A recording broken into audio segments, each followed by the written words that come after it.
नमस्कार दोस्तों, आप सभी का स्वागत है आपके अपने YouTube चैनल पर। आज मैं एक अमेरिकी हॉरर थ्रिलर फिल्म के बारे में बताने जा रहा हूँ जिसका नाम है 13 सिंस। स्टोरी को समझने के लिए वीडियो को आखिर तक देखना और कमेंट करके बताना आपको वीडियो कैसी लगी। और हाँ दोस्तों, वीडियो को लाइक और सब्सक्राइब करना ना भूलें। तो चलिए शुरू करते हैं। फिल्म पर्थ ऑस्ट्रेलिया में शुरू होती है। प्रोफेसर एडगर सोलोमन एक पार्टी में कई लोगों के सामने भाषण देने के लिए स्वागत करते हैं। वो एक खरगोश और एक भालू के बारे में एक बच्चे की कविता का पाठ करता है, लेकिन कविता के अनुपयुक्त होने पर भीड़ असहज हो जाती है। उसे बगल में एक महिला ने रोका जो बाकी सभी की तरह हैरान है। एडगर माफी मांगता है और चाकू से अपनी एक उंगली काट देता है। उसकी चीखें बाकी सभी को भगा देती हैं, जबकि प्रोफेसर एक ऊतक में उंगली इकट्ठा करता है। सुरक्षा गार्ड उसे अपने हाथ ऊपर करने के लिए कहता है और जब वो उपकृत नहीं होता है तो उसे गोली मार दी जाती है। अपनी आखिरी ताकत के साथ एडगर अपने मोबाइल फोन तक पहुंचने की कोशिश करता है, लेकिन असफल रहता है। कहीं और salesman Elliot Brendel New Orleans Louisiana में रहता है। वो और उसके मंगेतर जल्द ही एक बच्चे को जन्म देने की उम्मीद कर रहे हैं और कुछ ही दिनों में शादी करने वाले हैं। अपने जीवन के ऐसे महत्वपूर्ण मोड़ पर इलियट को बताया जाता है कि उसे नौकरी से निकाल दिया गया है। उनके बॉस के अनुसार वो बिक्री में शामिल होने के लिए बहुत अधिक सहानुभूति रखते हैं। उसके बाद इलियट अपने मानसिक रूप से विकलांग छोटे भाई माइकल के घर जाता है। माइकल उसकी सबसे बड़ी जिम्मेदारी है, क्योंकि वो अपनी बाह्य रोगी देखभाल के लिए मासिक $1200 का भुगतान करता है। अब जबकि वो बेरोजगार है, माइकल को एक मानसिक संस्थान में भेजे जाने का खतरा है, जिससे वो डरता है। मुठभेड़ के बाद इलियट मदद मांगने के लिए अपने अपमानजनक और जातिवादी पिता सैमसन के पास जाता है। हालांकि उसे पता चलता है कि सैमसन ने अपनी सभी सेवानिवृत्ति निधि खो दी है और अब उसे उनके साथ जाना होगा। रात में इलियट कार में अकेला होता है जब वो एक मक्खी से परेशान होता है। उसे किसी ऐसे व्यक्ति का फोन आता है जो दावा करता है कि उसे एक ऐसे गेम शो के लिए चुना गया है जिससे वो बहुत पैसा कमा सकता है। सबसे पहले इलियट सोचता है कि वो व्यक्ति एक स्कैमर है। वो कॉल समाप्त करने वाला है, लेकिन तब रुक जाता है जब आरंभकर्ता इलियट के परिवार के सभी इतिहास की बात करता है। ऐसा लगता है कि वो इलियट के जीवन में बचपन से ही महत्वपूर्ण सब कुछ जानता है, जिसमें उसकी माँ की घातक कार दुर्घटना के विवरण भी शामिल हैं। अंत में वो उस मक्खी के बारे में भी बात करता है जो उसे हाल ही में परेशान कर रही है। इलियट अवाक रह गया है। आदमी का दावा है कि अगर उसने मक्खी को मार दिया तो उसके बैंक खाते में $1000 भेजे जाएंगे। इसके बारे में ज्यादा सोचे बिना इलियट मक्खी को झपटता है और उसे मार देता है। कुछ सेकंड बाद एक अधिसूचना ने उन्हें सूचित किया कि उनके बैंक खाते में $1000 जमा कर दिए गए हैं। वो जल्दी से कार से बाहर निकलता है, ये देखने के लिए कि कहीं कोई उसकी जासूसी तो नहीं कर रहा है। चारों ओर देखने पर उसे पता चलता है कि वो वास्तव में अकेला है, लेकिन अगर ये सच है तो उसके बैंक खाते में पैसे की व्याख्या करने का कोई तरीका नहीं है। वो व्यक्ति कहता है कि उसकी अगली चुनौती ठीक $3622 में मक्खी को निगलने की है। इलियट जल्दी से कार में बैठ जाता है और घर वापस भाग जाता है। वो अपने कंप्यूटर की जांच करता है और देखता है कि उसके खाते में अभी भी $1000 हैं। उसे पैसे की जरूरत है और ये भी जांचना चाहता है कि आरंभकर्ता वैध है या नहीं। इसलिए वो अनिच्छा से मरी हुई मक्खी को खाता है। उसे दूसरा कार्य पूरा करने के लिए बधाई देने वाले व्यक्ति का फिर से फोन आता है। पैसा जल्द ही उसके बैंक खाते में ट्रांसफर कर दिया जाता है। इस सब से भ्रमित इलियट पूछता है कि क्या उसे उसके घर में भी देखा जा रहा है। आवाज कहती है कि अगर वो चाहे तो अपनी निजता वापस पा सकता है, लेकिन इसका मतलब ये होगा कि उसे खेल से अयोग्य घोषित कर दिया जाएगा। इसके बाद उन्हें खेल के नियमों के बारे में बताया गया। इलियट विल को 13 चुनौतियों की एक श्रृंखला को पूरा करना होगा, जिनमें से प्रत्येक के परिणामस्वरूप अधिक से अधिक पुरस्कार होंगे। यदि वो उनमें से किसी को पूरा करने में विफल रहता है, खेल में हस्तक्षेप करता है या खेल को किसी और को बताता है, वो सारा पैसा खो देगा जिसमें वो पहले ही जीत चुका है। चूंकि उसने 2 चुनौतियां पूरी कर ली हैं, उसके पास केवल 11 और चुनौतियां बची हैं। यदि वो खेल जारी रखना चाहता है तो उसे मैं गोल्डन टॉड के साथ नृत्य करूंगा कहने के लिए कहा जाता है। इलियट जैसा कहा गया है वैसा ही करता है और एक प्रतियोगी के रूप में पंजीकृत है।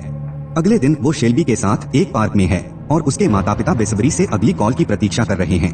कुछ मिनट बाद उसे बताया जाता है कि $5000 की तीसरी चुनौती एक बच्चे को रुलाने की है।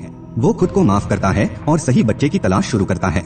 एक छोटी लड़की दौड़ती हुई उसके पास आती है, उसे पूरा मौका देती है। वो उसे बताता है कि उसके माता पिता उसे एक अनाथालय में छोड़ने जा रहे हैं और उसे रुलाता है। नकद पुरस्कार प्राप्त करने के दौरान बच्चा अपने माता पिता के पास दौड़ता है। जब माता पिता उस पर चिल्लाते हैं तो वो जल्दी से शेल्बी के साथ कार में सवार हो जाता है।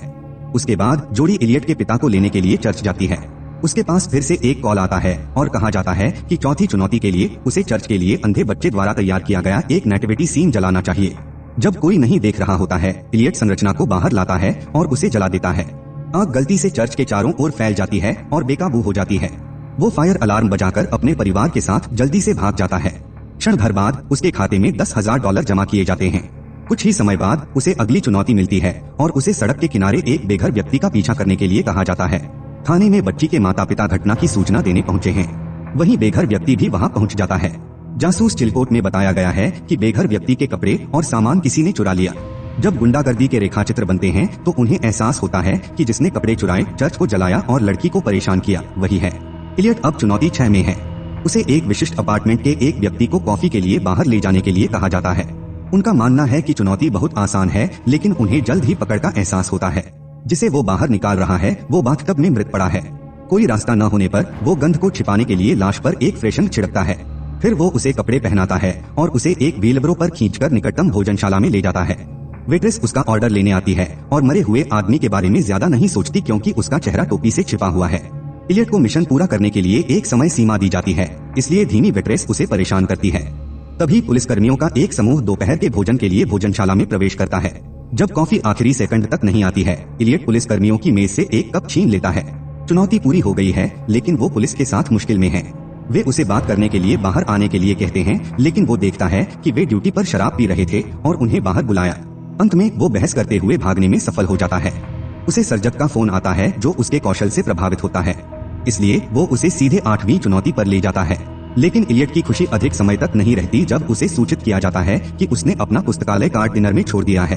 पुलिस जल्द ही उसे ढूंढ लेगी, लेकिन अगर वो सभी चुनौतियों को पूरा करता है तो पहल करने वाला उसे मुक्त कर देगा, चाहे कुछ भी हो। अब उनके मुक्त जीवन का एकमात्र तरीका चुनौतियों को पूरा करना है। उसके बाद एक वैन इलियट को उठाती है और उसे अपने अगले मिशन के लिए कहीं ले जाती है। डिनर में वापस पुलिसकर्मी लाश को ढूंढते हैं और जांच शुरू करते हैं। जासूस चिलकोट एक अजीब आदमी को वेट्रेस से बात करते हुए देखता है। वेट्रेस का कहना है कि वो आदमी इलियट के बारे में पूछताछ कर रहा था। जासूस ट्रेलर के लिए लड़के का पीछा करना शुरू कर देता है और पाता है कि वो खेल की जांच कर रहा है। उन्होंने ये पता लगा लिया है कि ये सबसे पहले कहां से शुरू हुआ और इसे खेलने वाले लोगों का क्या होता है। हालांकि सर्जक के बारे में कोई जानकारी उपलब्ध नहीं है। इस बीच इलियट को एक कमरे में ले जाया जाता है जहां वो अपने हाई स्कूल में धमकाने वाले जॉन से मिलता है।